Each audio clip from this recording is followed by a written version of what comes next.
گزشتہ 24 گھنٹوں سے پورے پاکستان کے اندر ایک ہنگامی صورتحال پیدا ہو گئی۔ خادم حسین رضوی صاحب کے بیٹے سعد حسین رضوی ان کو کی طرف سے گرفتار کر لیا گیا۔ کہیں گے کہ یہ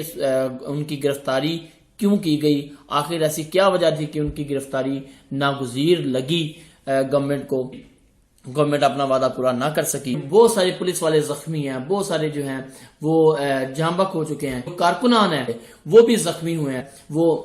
اس دنیا فانی سے جا چکے ہیں۔ بسم اللہ الرحمن الرحیم، السلام علیکم، آپ دیکھ رہے ہیں نیو ویژن ٹی وی، میں ہوں آپ کا میزبان اقبال ظہیر۔ گزشتہ 24 گھنٹوں سے پورے پاکستان کے اندر ایک ہنگامی صورتحال پیدا ہو گئی، اور اس کی وجہ یہ ہے کہ تحریک لبیک پاکستان کے جو رہنما تھے خادم حسین رضوی صاحب کے بیٹے سعد حسین رضوی، ان کو پولیس کی طرف سے، پنجاب پولیس کی طرف سے گرفتار کر لیا گیا، اور اس کے رد عمل کے طور پر پورے پاکستان خصوصاً پنجاب کے مختلف اضلاع اور بشمول لاہور شہر کو تقریباً مکمل بند کر دیا گیا۔ احتجاجی دھرنے جاری ہیں، اور احتجاج کرنے والوں کی طرف سے کہا جا رہا ہے کہ یہ دھرنے، یہ بندش تب تک جاری رہے گی جب تک سعد حسین رضوی صاحب کو رہا نہیں کر دیا جاتا۔ یہ صورتحال یہاں پہ پہنچی کیوں؟ ویڈیو میں جانے سے پہلے آپ سے گزارش ہے کہ جنہوں نے نیو ویژن ٹی وی کو سبسکرائب نہیں کیا، سبسکرائب کر لیجئے گا تاکہ آنے والی ویڈیوز آپ تک پہنچتی رہیں، اور لائک کر کے شیئر ضرور کیجئے گا اور بیل آئیکن کو دبا دیجئے۔ جی، خادم حسین رضوی صاحب کے بیٹے سعد حسین رضوی، جو کہ خادم حسین رضوی صاحب کے بعد سربراہ بنے ٹی ایل پی کے، ان کو گزشتہ روز لاہور سے گرفتار کر لیا گیا، اور یہ گرفتاری عمل میں جب آئی تو اس کے بعد پورے پاکستان کے مختلف بڑے بڑے شہروں میں جو بڑی بڑی شاہراہیں ہیں اس کو بند کر دیا گیا، احتجاجاً بلاک کر دیا گیا۔ ہم یہاں پہ بات کریں گے کہ یہ ان کی گرفتاری کیوں کی گئی، آخر ایسی کیا وجہ تھی کہ ان کی گرفتاری ناگزیر لگی گورنمنٹ کو۔ وجوہات میں جانے سے پہلے میں اس چیز کا ذکر ضرور کروں گا کہ جو تاریخ تحریک لبیک پاکستان کو دی گئی تھی کہ فرانس نے جو گستاخانہ خاکے شائع کیے تھے، جو گستاخی کی تھی آپ صلی اللہ علیہ وسلم کی ذات اقدس میں، تو اس کی پاداش میں فرانس کے سفیر کو باہر نکالنے کا مطالبہ جو کیا گیا تھا، اس پہ گورنمنٹ نے یہ وعدہ کیا کہ ہم فرانس کے سفیر کو نکالنے کی جو بات ہے یہ پارلیمنٹ میں لے کے جائیں گے، لیکن گورنمنٹ اپنا وعدہ پورا نہ کر سکی، اور یہ بات الگ ہے کہ اس کی وجوہات کیا ہیں گرفتاری کی، لیکن کیونکہ انہوں نے اپنا وعدہ پورا نہیں کیا تو یہ دوبارہ سے ٹی ایل پی نے یہ اعلان کیا کہ ہم فرانس کی سفیر کی ملک بدری، ہم فرانس کے سفیر کو ملک سے نکالنے کے لیے دوبارہ احتجاج کریں گے اور اسلام آباد کا رخ کریں گے۔ تو یہ بات قابل ذکر ہے کہ اگر گورنمنٹ وہ پورا کر نہیں سکتی تھی تو وعدہ کیوں کیا، کیونکہ وعدہ جو ہے وہ اسلام کے اندر اس کی بڑی اہمیت ہے۔ وعدے کے بارے میں اللہ نے کہا کہ بے شک وعدے کے بارے میں پوچھا جائے گا۔ تو یہ جو مجبوری کیا بنی حکومت کی، اس کے اوپر ہم آتے ہیں۔ مجبوری یہ بنی کہ تحریک لبیک پاکستان جو ہے، جو کہ بضد ہے کہ وہ جو گستاخ ہیں، اور واقعتاً وہ گستاخ ہیں، جس طرح فرانس کے صدر نے گستاخی کی اللہ کے نبی صلی اللہ علیہ وسلم کی شان میں، اور اس کی پاداش میں رد عمل کے طور پر پوری دنیا کے اندر رد عمل آیا، کیونکہ پاکستان کے اندر لوگ اپنے نبی صلی اللہ علیہ وسلم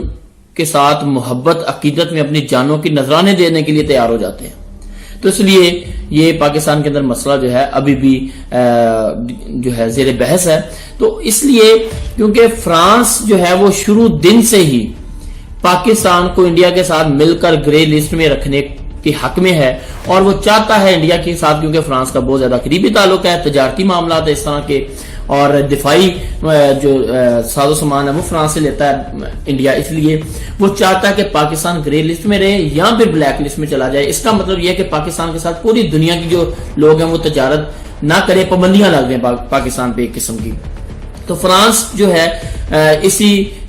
جو ہے وہ کام میں لگا ہوا ہے، اور فرانس جو ہے وہ چاہتا ہے کہ پاکستان جو ہے یا تو بلیک لسٹ میں چلا جائے یا گرے لسٹ میں چلا جائے، اور شروع دن سے ہی پاکستان کے خلاف بھارت کی صف میں شامل ہے۔ اور اب کیونکہ فرانس کے سفیر کو ملک بدر کرنے کا معاملہ ہے، اور فرانس یہ چاہتا ہے کہ کسی طرح جو ہے اپنے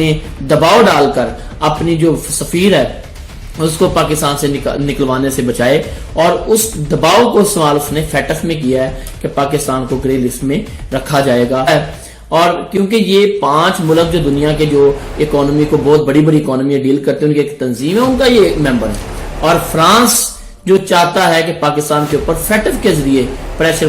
برقرار رکھے، اور پاکستان گورنمنٹ اب اس لیے درمیان میں مجبور ہے، پس اس لیے گئی ہے کیونکہ اگر وہ فرانس کے سفیر کو نکالتے ہیں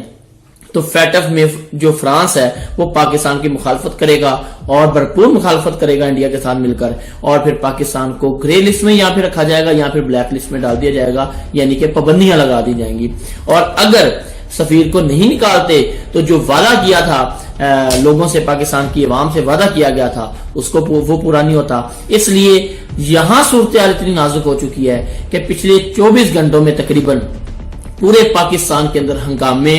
اور احتجاج کا سلسلہ جاری ہے، جس کی وجہ سے بہت سارے لوگ جو ہیں وہ زخمی ہو گئے ہیں۔ دیکھیں، میں بالکل نہیں یہ کہہ رہا کہ احتجاج نہیں کرنا، احتجاج کرنا ان کا رائٹ ہے، حق ہے، اور ضرور حکومت کو بتانا چاہیے کہ آپ نے جو وعدہ کیا تھا وہ کیوں پورا نہیں کیا، اس کو پورا کیا جائے۔ لیکن اس کے ساتھ ساتھ یہ بھی خیال رکھنا ہے کہ جو پولیس والے ہیں وہ بھی ہمارے بھائی ہیں، وہ مسلمان ہیں، پاکستانی ہیں، وہ بھی ختم نبوت پہ یقین رکھتے ہیں، وہ بھی آپ صلی اللہ علیہ وسلم کی حرمت کے لیے جان کے نذرانے پیش کرنے کے لیے تیار ہیں، لیکن وہ اپنی ڈیوٹی پہ مامور ہیں۔ ان کے لیے بھی ہم ہمدردی رکھتے ہیں۔ اگر ان کو وہ بھی زخمی ہوتے ہیں، اگر وہ جاں بحق ہوتے ہیں، آپ ویژولز دیکھ سکتے ہیں کہ بہت سارے پولیس والے زخمی ہیں، بہت سارے جو ہیں وہ جاں بحق ہو چکے ہیں، اور اسی طرح جو کارکنان ہیں احتجاج کرنے والے وہ بھی زخمی ہوئے ہیں، اور کئی کارکنان جو ہے وہ اس دنیا فانی سے جا چکے ہیں 24 گھنٹے کے اندر۔ تو ایک نا یقینی کی کیفیت پورے ملک میں برپا ہے، اور اس نازک ترین صورتحال کے اندر گورنمنٹ کو ایک بڑا سٹیپ لینا ہے، اور بڑا سٹیپ لے کے اور سربراہ کے طور پر اپنے آپ کو ثابت کرنا ہے کہ وہ سربراہ ہیں اس عوام کے، اور سربراہوں کا کام یہ ہوتا ہے کہ جہاں آگ لگی ہو اس پہ تیل نہ چھڑکیں، بلکہ اس آگ کو ٹھنڈا کرنے کی کوشش کی جائے۔ اور یہاں پہ government of Pakistan, government of Punjab کی مدبرانہ سوچ جو ہے اس کا امتحان ہے، اور انہیں چاہیے کہ اس نازک ترین صورتحال میں کوئی ایسے فیصلے کریں اور ایسے مذاکرات اور ایسی بات کی جائے جس میں پاکستان جو ہے وہ فرانس سے بلیک میل بھی نہ ہو، اور دوسری طرف ہمارے اپنے ملک کے اندر جو ہنگامے برپا ہیں، جو ایک دوسرے کو ہم آپس میں مار رہے ہیں، اس صورتحال سے بھی جان چھڑائی جا سکے۔ ساتھ ساتھ جو گستاخ رسول صلی اللہ علیہ وسلم ہیں ان کو بھی کیفر کردار تک پہنچایا جا سکے، ان کے خلاف بھی جو ہم کر سکیں گورنمنٹ آف پاکستان وہ کرے، تاکہ ہمارے جذبات جو ہیں وہ مجروح نہ ہوں۔ اور یہاں امتحان ہے گورنمنٹ کا، اللہ سے دعا ہے کہ اللہ تعالی ہماری گورنمنٹ کو ایسے فیصلے کرنے کی توفیق عطا فرمائے کہ اس نازک صورتحال سے پاکستان نکل پائے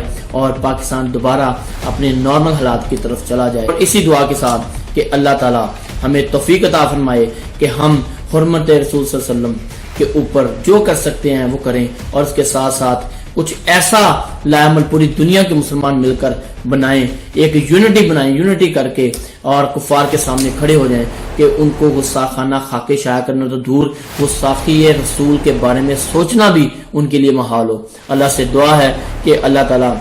ہم سب کو ہمت اور طاقت عطا فرمائے، ختم نبوت پر ہمیں قائم رہنے کی توفیق عطا فرمائے، اور اس کے ساتھ ساتھ یہ بھی اللہ سے دعا کہ اللہ تعالیٰ اس ملک پاکستان کی حفاظت فرمائے، اور ہمیں بھی اللہ تعالیٰ ایک دوسرے کے ساتھ سلوک کے ساتھ رہنے کی توفیق عطا فرمائے۔ آمین ثم آمین۔